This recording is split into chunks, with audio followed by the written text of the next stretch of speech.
The average Canadian throws away 37 kilograms of textiles each year.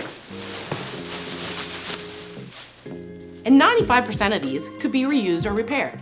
Repairing is a great way to extend the life of our clothing and to reduce our environmental impact.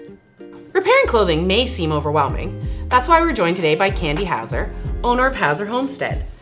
Candy is a small business owner who offers self-sustainability workshops. What are you going to show us today, Candy? Well, today we're going to be sewing a button on a pair of pants, we're going to be repairing a hole in the t-shirt, and we are going to be putting a patch on these pants with a hole in them. But before we start, we need to go through our supplies. Now we're going to be doing this with no sewing machine, we're going to be hand sewing, all very easy stuff. So to start, we need thread. We want new thread, we don't want grandma's old thread. If you have anything on a wooden spool, don't use it. So how come you don't want an older thread?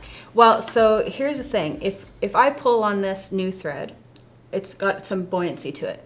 This thread, if I could get it off, it would snap. Oh. So you want it to be, you don't want a brittle thread or else there's not going to be any point to your That repairs makes because sense. as soon as you put it in the wash, it's going to Absolutely. come apart. So next we're going to want a tape measure. And not your husband's old... No, not a tape. Yeah, right. I call it tape measure. It's a seamstress's measure. Right. Or sewist measure. Seamstress, a little bit of old style word.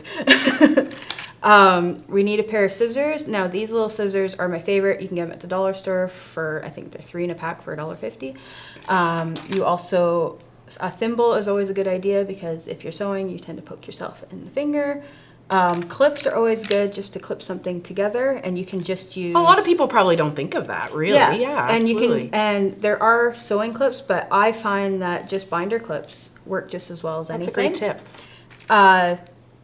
You want a seam ripper because you're going to make mistakes.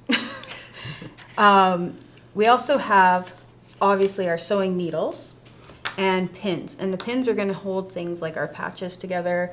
They're going to, they're just going to hold things in place that we need to have. Make it a little bit place. easier for you. You usually want a pin cushion so you don't poke your fingers when you're looking for everything else in your sewing kit.